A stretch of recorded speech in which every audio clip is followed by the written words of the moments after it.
eu sou a professora Andressa, sejam todos muito bem-vindos. E para iniciarmos a nossa aula, eu trouxe aqui os kits de robótica que utilizamos na rede pública de Curitiba. Então vamos conferir um pouquinho. Observem só.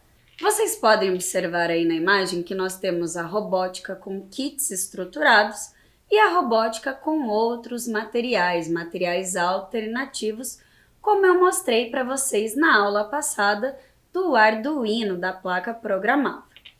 Aqui nós temos o nosso kit Ludobot e aqui também ele contém os componentes eletrônicos, motores e sensores, peças para montagem. E aqui eu trouxe uma imagem para vocês observarem a placa programável que é inserida dentro do nosso Ludobot. E aqui também vocês podem observar como é toda essa infraestrutura interna. E nós também temos outro kit na rede municipal de Curitiba, que é o Lego Mindstorm ZV3. Ele é um kit mais robusto, porque ele possui mais motores, peças diferenciadas. Então, com esse kit, você pode estar participando de campeonatos de robótica e de torneio, exercendo a robótica de alta performance. Então, aqui vocês podem ver um pouco do interior da caixa e aqui as peças que contém no kit. Mas eu vou mostrar aqui para vocês o kit com mais detalhes. Vamos conferir? Então, vocês podem ver que ele vem nesta caixa. Vou abrir aqui para vocês. E aqui ele vem com todos esses materiais. Olhem só. Então, vamos conferir o que vem nesse kit. Então, aqui eu tenho o M-Center. O que é o M-Center? Ele é o cérebro do robô. Então, aqui eu tenho todas as possíveis conexões para os sensores. Aqui eu tenho o botão de ligar e desligar. E aqui eu tenho a entrada USB para passar toda a minha programação do computador para o meu Ludobot. Então, vamos colocar aqui de lado. E aqui nós temos o M-Cook, essa peça aqui, ó. E ela se junta ao M-Center. Vocês até podem ver, ó, que há um ímã aqui, ó. E essa peça ela é utilizada para fazer a ligação com esse motor aqui, ó, que é o motor DC. E aqui nós temos também a parte inferior do nosso Ludobot. Aqui nós temos o motor e aqui vocês podem ver que o eixo é onde se conecta aqui. Esta bolinha aqui para dar suporte quando eu encaixo as minhas rodas.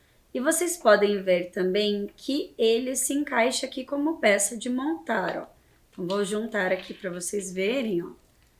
Se encaixa perfeitamente. E nós temos também alguns sensores que vêm no nosso kit. Aqui eu tenho o sensor Find Liner, ou seja, seguidor de linha. E ele também é conhecido por sensor de reflectância. É ele que nós utilizamos para fazer a programação de um seguidor de linha, ou até se a gente quer pegar um robô para chegar até certo ponto e parar, ele vai identificar um obstáculo também na frente. Nós temos também o sensor giroscópio. Esse sensor ele faz a medição de movimentos em graus. Então, se o robô executa algum movimento, ele provavelmente vai acionar o sensor giroscópio. E por último, nós temos o sensor crash, o sensor que é mais conhecido como sensor de toque, porque vocês podem observar que ele tem um botãozinho aqui. E ele pode ser trabalhado quando pressionado e solto, apenas um pequeno toque. Tudo isso dá para ser configurado na programação. Então essa é a nossa primeira parte, então todas essas peças vieram aqui. E agora vamos ver um pouco do que vem dentro na parte inferior da caixa. Então aqui, ó, vocês podem observar que nós temos diversas peças que compõem o nosso kit Ludobot. Nós temos aqui vigas, engrenagens, temos também os conectores, diversas peças que auxiliam na montagem do seu robô. Temos também os cabos que fazem a ligação entre os sensores e o M-Center, então se conecta aqui e aqui. E temos também o cabo USB para passar a programação para o nosso Ludobot. É importante se atentar na hora da programação, porque aqui do ladinho tem partes escritas que devem conter na programação e aonde você realmente deve ligar estes cabos aos sensores. Então esse foi o nosso kit Ludobot. E agora vamos conhecer o nosso kit EV3, que é utilizado na robótica de alta performance. Então aqui vocês já podem observar que nós temos todos esses compartimentos até para a organização das peças. Então eu vou retirar aqui para facilitar a visualização de vocês. Então olhem só, aqui eu vou mostrar algumas peças que vêm, tá? Então nós temos aqui a viga, temos também vigas em formatos diferentes, temos também L em L, temos também o famoso eixo, que eu falei que vai entre as rodas, entre as engrenagens, e os eixos também têm vários tamanhos, tanto no Ludobot quanto no EV3. Temos também os conectores, e os conectores também têm tamanhos diferentes, e temos aqui um conector de um lado, e do outro lado ele tem o encaixe de um eixo, que ele também auxilia nas estruturas. E temos diversas outras peças, como também as engrenagens de diferentes tamanhos. Vocês podem estar observando aí, ó, que nós temos diferentes tamanhos de engrenagem. E temos também a roda, que é bem parecida com a roda do nosso Ludobot. Aqui dentro da caixa eu tenho também os pneus, e tenho também essa base para o pneu para fazer uma montagem, uma estrutura mais robusta. Então essas foram as peças, algumas peças aqui ó, também tem os conectores de 4 lados que eu mostrei para vocês. Mas agora vamos ver as outras partes que vêm no kit, como os sensores, motores, vamos conferir aqui ó. Então aqui de primeira ó, eu já vou mostrar para vocês que nós temos o motor grande. Esse motor ele é mais utilizado quando o robô precisa exercer uma força maior. Então aqui nós temos também o motor médio, ó, em comparação com o motor grande, vejam a diferença. Ele também é utilizado para movimentação. E aqui ó, nós temos o nosso cérebro, o nosso M-Center do EV3. Então, como que funciona? Aqui nós temos o display, onde vai aparecer todas as programações, ou você também pode programar para aparecer um tempo de resultado de algum cálculo, ou até uma carinha feliz, ou até uma escrita. Normalmente, nós ligamos aqui ó, no botão do meio, e aqui para voltar a outra interface. Aqui vocês podem observar as portas de entradas com números e aqui as portas de entradas com letras. Isso é bem importante se atentar também na hora da programação, porque você vai ter que ligar na porta certa que você colocou na sua programação no sensor. E aqui nós também temos a entradinha do USB para transmitir essa programação para o nosso EV3. O EV3 ele pode ser carregado através da sua bateria, que você pode estar carregando ele na tomada, ou você pode também estar fazendo uso de pilhas. Então tem essas duas possibilidades que nós podemos utilizar com o nosso EV3. Agora eu vou mostrar para vocês os sensores que vêm no nosso kit. Então o primeiro aqui ó, nós temos o sensor de toque. Ele é bem parecido com o do Ludobot, mas por ser um kit com uma estrutura maior, ele também vai ser maior. E o botão também. Então vejam aqui ó, que eu posso programar para pressionar e tirar. pressionar rapidamente ou apenas dar um toque. Então, este é o sensor de toque. E aqui nós temos o sensor giroscópio. O mesmo sensor lá do Ludobot, que tinha um aviãozinho, representando aqui no nosso kit EV3 com as mesmas funções do kit Ludobot. E aqui temos o sensor Color. Esse sensor ele é meio que 3 em 1. Por quê? Porque você pode programar ele para identificar cores, você pode programar ele para ser um seguidor de linha ou até para reflectância. Então, ele é 3 em 1. E nós temos, por último, o sensor ultrassônico. Esse sensor ultrassônico, ele é capaz de medir distâncias. Então, por exemplo, você pode colocar na sua programação que ele pare quando ele identificar 10 centímetros antes um objeto. Então, você pode estar programando toda essa questão de distância para que ele identifique e pare ou realize uma outra ação. Então, esse é o sensor ultrassônico. E também temos aqui, ó, os cabos que realizam essa conexão entre o cérebro e os sensores. E esse foi o nosso kit EV3. Vocês lembram que na aula passada nós vimos sobre tecnologia? Hoje nós iremos tratar sobre a tecnologia da comunicação. Mas antes, vamos relembrar um pouco o que é tecnologia? Acompanhem comigo. De acordo com o dicionário Infopédia, tecnologia é conjunto dos instrumentos, métodos e processos específicos de qualquer arte, ofício ou técnica. Estudo sistemático dos procedimentos e equipamentos técnicos necessários para a transformação das matérias-primas em produto industrial. Raramente usado conjunto de termos técnicos próprios de uma arte ou ciência. Então, vocês lembram que na nossa aula de tecnologia a gente viu que tecnologia é o aprimoramento das coisas, que é a questão da evolução, ou a tecnologia disruptiva, que quando surge algo novo, que acaba desclassificando o uso de algo antigo. E agora, para dar continuidade à nossa aula, eu convido aqui a professora Júlia para contar um pouco mais sobre a tecnologia da comunicação e como foi toda a sua história. Tudo bem com vocês, estudantes? Então, eu estou aqui hoje para conversar um pouquinho com vocês sobre essa temática tão interessante, que é tecnologia na comunicação. Acompanhem comigo, então.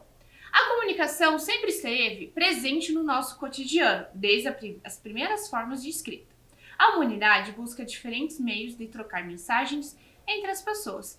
Então, desde os primórdios dos tempos, as pessoas se comunicavam de diferentes formas. Mas qual será que era a forma que as pessoas se comunicavam? Será que já existia e-mail? Será que já existia mensagens, SMS, celular? Então, nós vamos relembrar um pouquinho dessa história da tecnologia na comunicação. Então, eu trouxe até aqui para mostrar para vocês que nós vamos conversar durante a aula sobre essa questão do histórico da tecnologia na comunicação. E o que será que tem a ver essa mala, essas cartas, a câmera? O que será que tem tudo isso a ver com a história da tecnologia na comunicação? Para isso, antes, nós vamos ver essa pergunta aqui. Mas você sabe qual que foi a primeira forma de comunicação entre as pessoas? Então, vamos pensar um pouquinho. Olhem essa outra imagem. Nós temos diferentes meios e formas de comunicação. Como assim, professora Júlia? Então, o homem ele se expressava de diferentes formas com esses desenhos. Também nós temos na evolução ali da história as cartas, o rádio, o telégrafo, tanto o elétrico como aquela a versão mais comum, que não era de forma elétrica, o celular, a internet, a representação aqui das mensagens, dos vídeos, e além dali do tablet representando toda a evolução da tecnologia digital. Mas vamos ver um pouquinho mais das pinturas, como que foi todo esse processo. Acompanhem comigo. O homem começou a usar o papiro, a pedra e as placas de argila, a fim de gravar a mensagem que pretendia transmitir. As primeiras mensagens eram transmitidas por estafetas, que percorriam vários quilômetros para levarem a informação ao seu destino.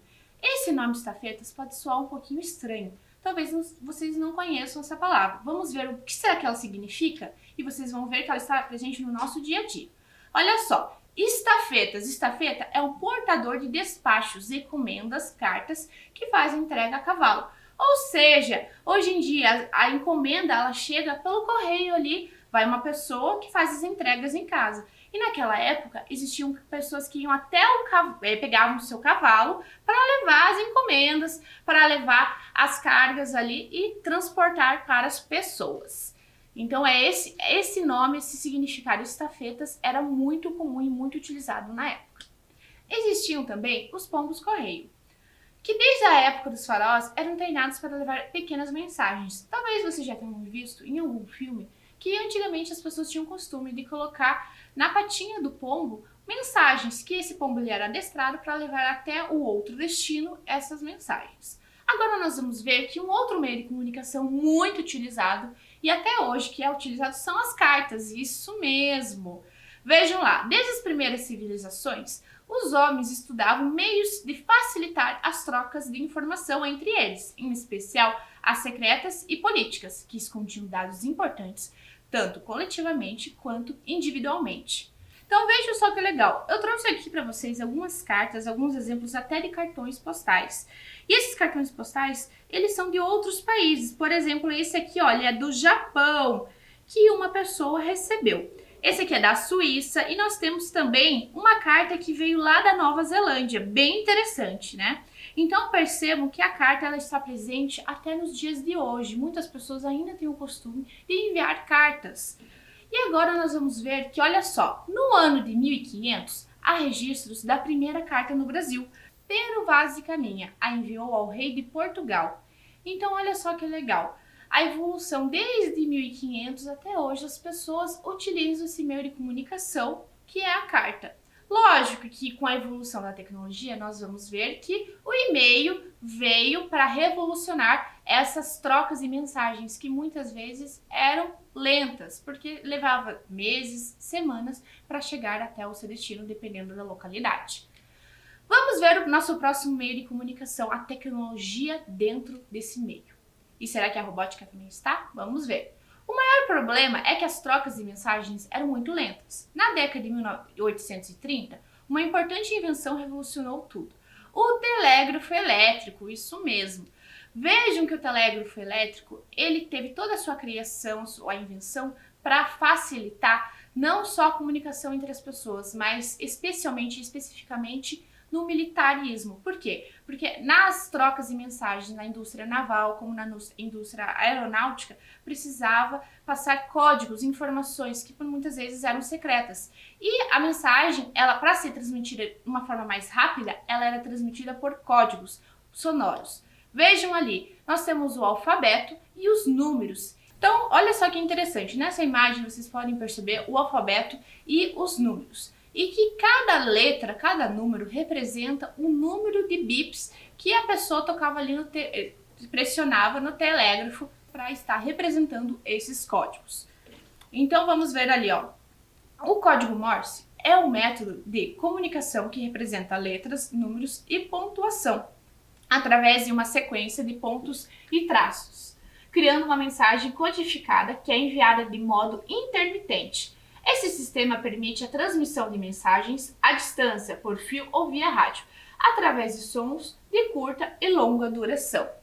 E olha só que interessante, além de tudo isso, a comunicação através do código Morse pode ser feita de diversas formas. A transmissão de mensagens codificadas podem ser realizadas por pulsos elétricos, redes telegráficas, ondas mecânicas através do som, ondas eletromagnéticas, sinais de rádios com pulsos ou tons curtos e longos, ou ainda por sinais visuais, utilizando ferramentas como as lâmpadas. Então vejam só a evolução da tecnologia. Desde essa época, a comunicação ela foi se transformando. E agora eu vou convidar a professora Andressa para mostrar essa representação do código Morse com o Ludobot. Então, professora Andressa, tudo bem, professora Andressa? Tudo bom, professora Júlia? Então, vou mostrar aqui, ó, a montagem que a gente realizou para fazer a representação do código Morse. Então, vou ligar aqui o meu Ludobot. Como eu já havia explicado para vocês, esse é o sensor crash, o sensor de toque. E ao pressionar, ele vai emitir o som. Então, professora Júlia, se eu quiser fazer pequenos bips, eu vou tocar rapidamente. Se eu quiser prolongar, igual lá a professora Júlia mostrou no alfabeto do código Morse, eu vou pressionar o botão. Então, vamos observar, ó. Se eu quiser fazer um bip rápido, vou tocar rapidamente, ó. Mas e se eu quiser fazer um traço? Vou pressionar, olhem só. Então, toques rápidos e pressionando. Então, professora Júlia, eu vou representar aqui a letra A, que é a minha inicial, e a letra J. Então, a letra A, ela é um ponto e um traço. Então, um ponto e um traço. E agora a letra J, ele é um ponto e 3 traços, então.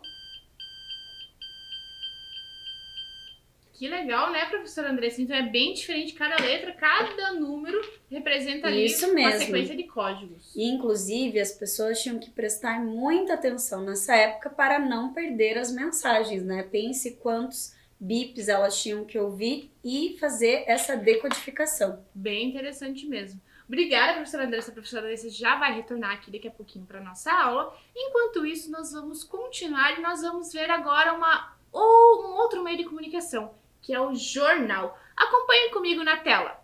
A imprensa, como é conhecida hoje, é o resultado de um processo milenar decorrente da evolução da escrita e pelas formas rústicas de se reproduzir informações. Apesar da revolução do tempo e espaço causada pela internet, a globalização e de um contexto onde a notícia é captada e transmitida ao vivo, os novos meios de transmissão de imagens estão em constante aprimoramento. Então, o jornal, ele sempre esteve na vida das pessoas.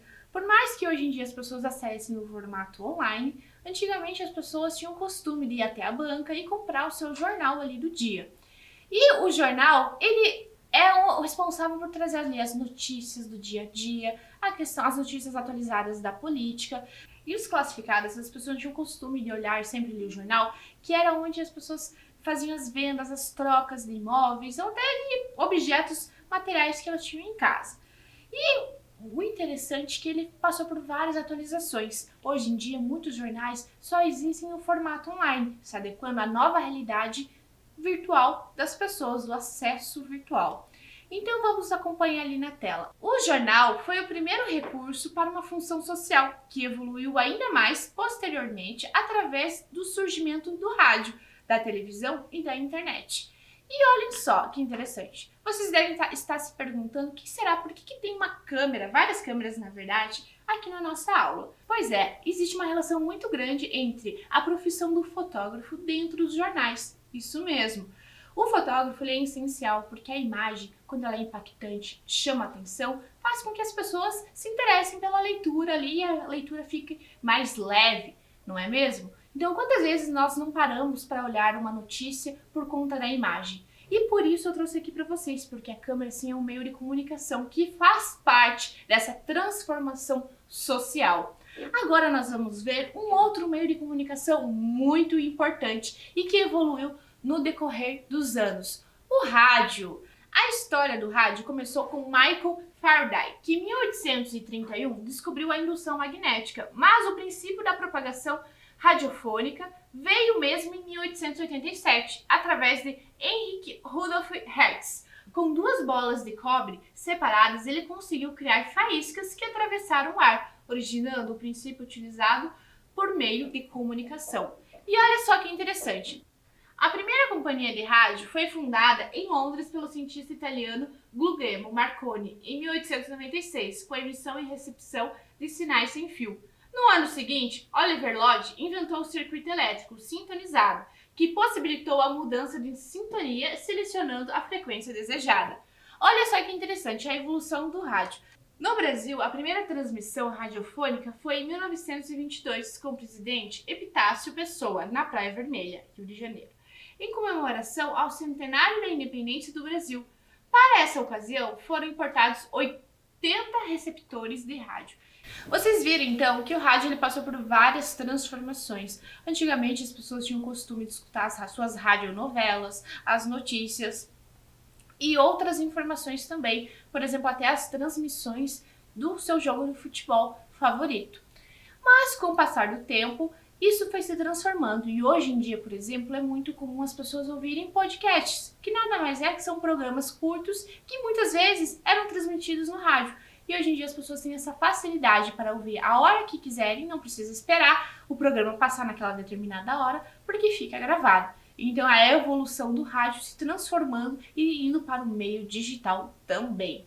Olha só que interessante, então eu trouxe para vocês aqui uma réplica, um exemplar de um Walkman. E esse Walkman, olha só, era possível colocar aqui a sua fita cassete para escutar suas melhores músicas, então o seu cantor favorito.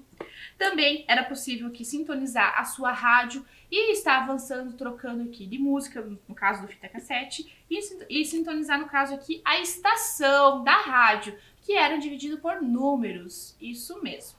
Agora nós vamos ver o telefone, a evolução do telefone. E eu vou convidar a professora Andressa, que ela vai nos contar um pouquinho da história dessa evolução. Vamos ver? O telefone representou a evolução do telégrafo. Esse instrumento ligado por fios emite mensagens de voz a longas distâncias, em tempo real, enquanto os telégrafos só enviavam desenhos ou mensagens de texto. Diferente do telégrafo, o telefone se expandiu, sendo muito utilizado atualmente. Telefone público, analógico, digital, sem fio e celulares. Então aqui agora nós vamos ver um pouco sobre a história e evolução do telefone. Acompanhem comigo. Em 1876, o professor Alexander Graham Bell inventou o primeiro aparelho telefônico. Era um modelo básico que consistia em falar ou ouvir a pessoa falando. Ele possuía uma caixa de madeira que funcionava como bateria. Então, se eu estivesse utilizando esse telefone, eu teria que falar, a pessoa teria que me ouvir e depois falar, não conseguiria falar ao mesmo tempo.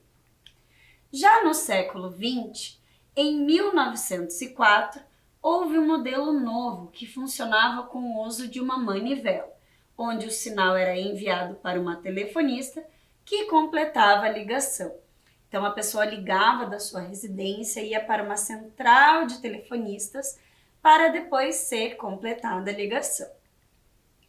Após isso, em 1950, foi criado o telefone através da discagem, onde girava-se um anel para discar o número desejado.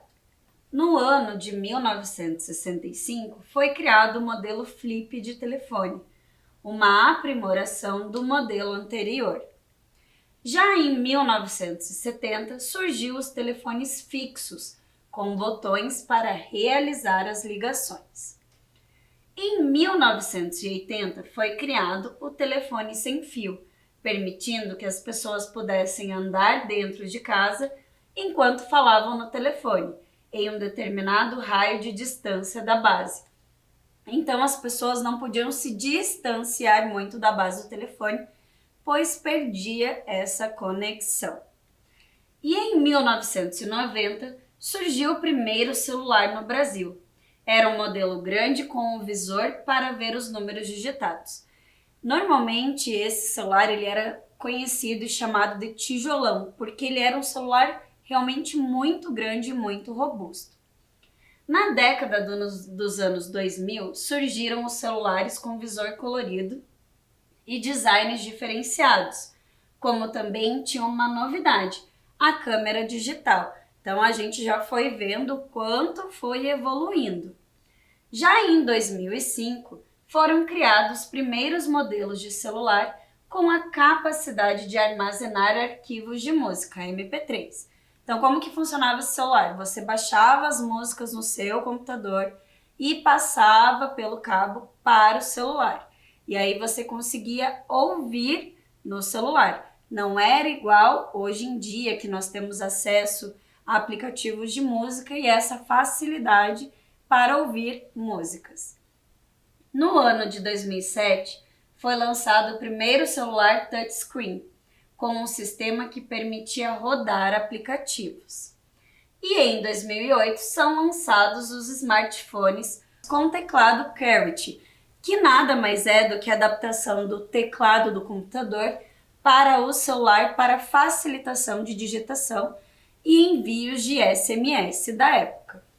E em 2011 são lançados novos modelos de smartphones com diversos aplicativos, acesso à internet e câmera com melhor definição. Nos dias atuais, temos os modelos mais sofisticados com uma gama enorme de características, como desbloqueio de tela por meio de digital, câmera frontal, acesso a vários aplicativos, jogos e dentre outros. Então a gente pode ver toda essa caminhada do telefone, o quanto evoluiu e o quanto hoje temos facilidade em relação à comunicação, em ouvir música e enviar mensagens também. E agora veremos um dispositivo que foi muito utilizado nos anos 90.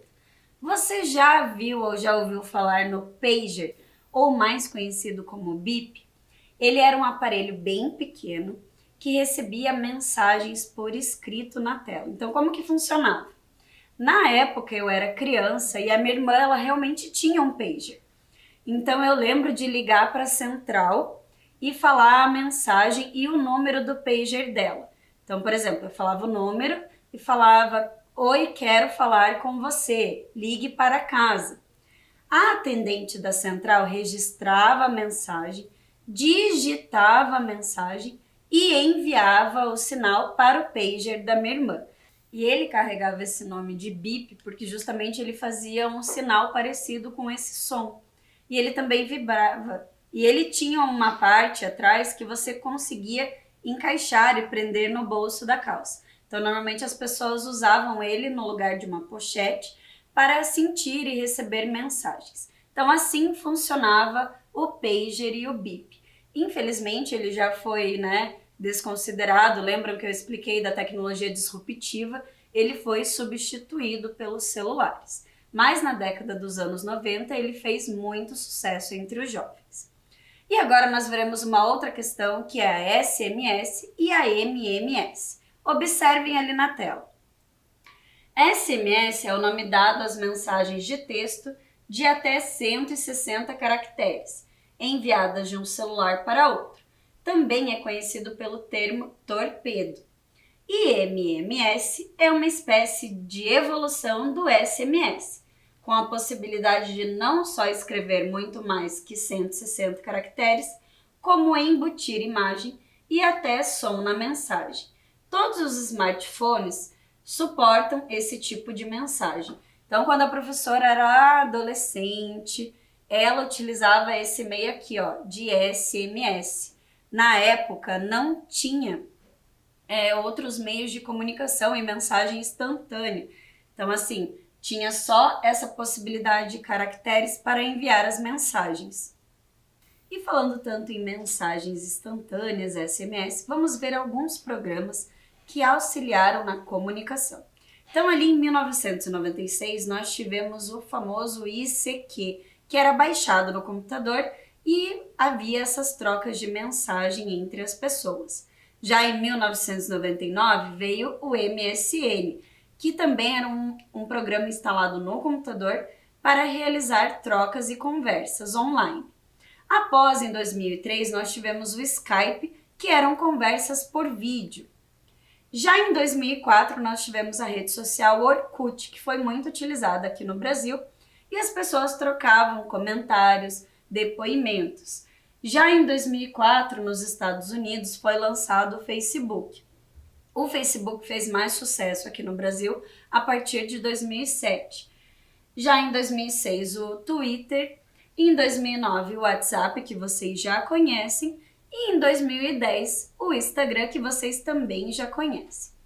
E agora nós veremos sobre a tecnologia e a comunicação na rede municipal de ensino de Curitiba. Então, nós temos dois projetos muito bacanas, que é o Jornal Extra Extra e a Rádio Escola. Vamos ver um pouquinho sobre eles. O Jornal Eletrônico. O projeto iniciou em 2001, completando 20 anos de ações envolvendo o uso de tecnologias e mídias digitais. Os estudantes podem criar jornais digitais, simulando uma redação de jornal, desde a produção dos textos, produção de imagens, fotos, vídeos e desenhos, até editar e publicar na web, utilizando a página do jornal www.extraextra.curitiba.pr.gov.br. E aqui na imagem vocês podem estar observando a interface desse site do jornal Extra Extra. E na sequência nós temos aqui algumas fotos do encontro de jornalistas mirins, entrevistas, vejam que bacana. E agora convido a professora Júlia para conduzir um momento muito especial com uma convidada muito importante. Então, estou aqui com a Maria da Comunicação. Tudo bem, Maria? Tudo bem, Júlia? E você, Tudo professora? ótimo. Então, a Maria vai nos explicar como que funciona todas as publicações, como que elas vão parar lá no site e nas redes sociais. Ela é a pessoa responsável por colocar todas as notícias no portal. Então, você pode explicar um pouquinho, Maria, como que funciona todo esse processo? Vamos lá então, pessoal. O que é uma notícia? É um texto, um relato sobre algo novo ou algo de interesse geral. No nosso caso aqui na educação, para onde vão as nossas notícias? Para o site da Secretaria Municipal da Educação. Ali entra tudo que a rede está produzindo, programas, linhas do conhecimento, as videoaulas, tudo que é de interesse de vocês. Não só no macro, que a gente chama que é a rede toda, como sim o que vocês fazem dentro da sala de aula. Cada atividade de vocês pode e deve vir para aqui, porque as unidades têm sim um espaço para vocês mostrarem o que vocês fazem aqui, tá bom, pessoal? Quem gosta da área de comunicação também já pode dar uma palhinha e começar com o Extra Extra ou com a Rádio Escola também. Isso mesmo, conforme a professora Andressa comentou, que esse é um projeto muito interessante que acontece nas escolas, não é, Maria? Exatamente. Então, e além do site, existe esse malote que vocês viram no início da aula que nós colocamos aqui na mesa. E o que será que esse malote, Maria? Ele serve também para a comunicação entre as escolas e a secretaria, não é mesmo? Exatamente, porque a comunicação não é só de dentro para fora. As pessoas aqui dentro também se comunicam até de uma maneira administrativa. Sim. Então, as pessoas dentro da secretaria, as informações vão até o núcleo regional, do núcleo para a escola. E às vezes do núcleo para a escola diretamente. Mas é isso. Então, muito obrigada, Maria, pela sua participação. E ficamos sabendo agora um pouquinho, também matamos a nossa curiosidade, porque como será que chegam as notícias dentro do portal, né? Muito obrigada, Maria, pela sua participação. E agora eu quero convidar a professora Andressa, que ela tem um convite muito especial para vocês. E o convite especial que eu quero fazer para vocês é que se você tem alguma atividade, alguma produção sua, você pode estar enviando no e-mail robotica@curitiba.pr.gov.br. E eu vou ficando por aqui e até a próxima aula. Tchau!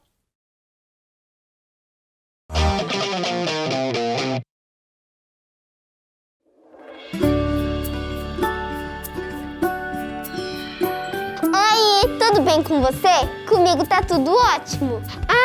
Eu sou a Amanda e eu vim aqui te dizer que estou muito feliz em saber que a gente vai se ver de novo. Mas antes, eu preciso te dizer algumas coisinhas, tá? A gente vai ter que manter alguns cuidados super importantes para voltar para a escola com segurança, né? Olha só, antes de sair de casa, é importante que você esteja pronto, com o álcool em gel nas mãos,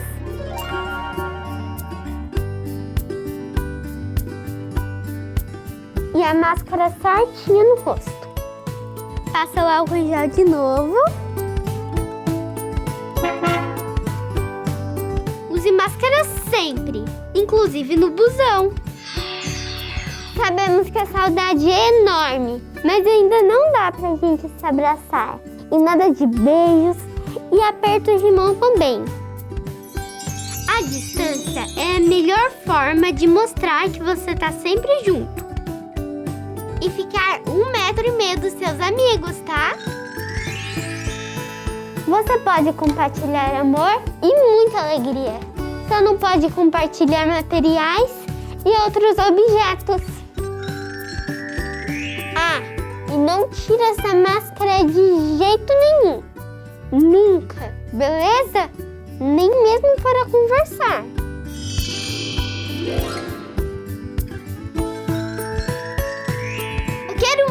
para você aqui. Mas se tiver algum sintoma, pode ser corona, hein? Conta para os seus pais ou responsáveis, para você ficar em casa e eles ligarem para a prefeitura para receber orientação. Não esquece que é importante avisar a escola, tá? E com esses cuidados simples, a gente vai conseguir fazer da nossa escola um ambiente acolhedor e seguro. Porque aprender com cuidado é o que nos move. Nós vivemos numa cidade movida pela educação.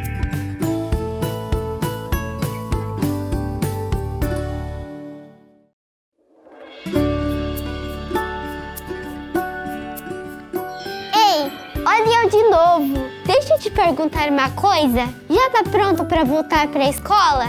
E o material? Já separou? Caderno, lápis e caneta. E a máscara? Aham, máscara. Agora ela também é uma parte obrigatória do material escolar. E tem que estar sempre com você. Você vem com ela, assiste a aula com ela, vai no banheiro com ela, vai pro recreio com ela. Só tem uma hora que você pode tirar. Na hora de comer ou tomar água. Mas é assim, ó. Primeiro você passa o álcool em gel na mão.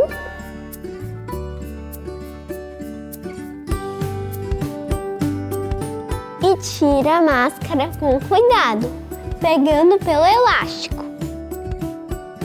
E coloque dentro de um saquinho vazio. Lembre-se de trazer de casa, hein?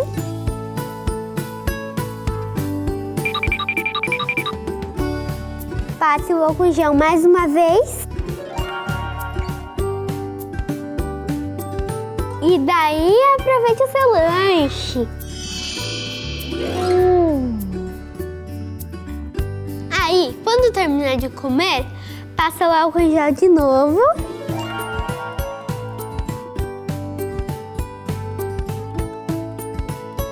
E passa direitinho. E coloca a máscara no rosto. Então já sabe, né? Máscara sempre. Ela protege você, seu colega e a sua família. Tô te esperando aqui, hein? Vem logo, mas vem de máscara. Tchau, tchau.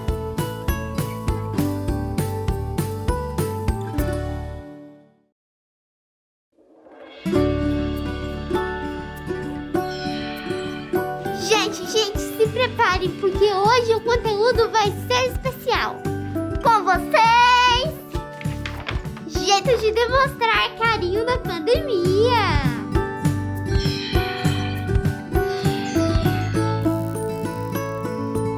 Jeito número 1, o pezinho.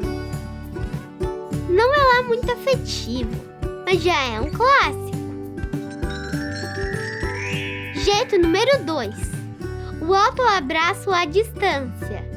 O segredo é abraçar você mesmo como se estivesse abraçando o outro. E imaginar que você está recebendo um abraço do outro no seu próximo abraço. Deu para entender? Jeito número 3, a dancinha sincronizada. Esse é só para quem gosta de uma diversão. Vocês combinam uma dancinha e bora se divertir com seus amigos. Jeito número 4, o jeito que você inventar. Vale qualquer coisa, vale tudo junto. Vale soltar a imaginação, só não vale tocar, tirar a máscara ou chegar perto. Por mais que você goste muito do seu amigo, é preciso manter o distanciamento. Ou seja, fique sempre a 4 passos bem grandões dele. Ficamos combinados? Então, até mais!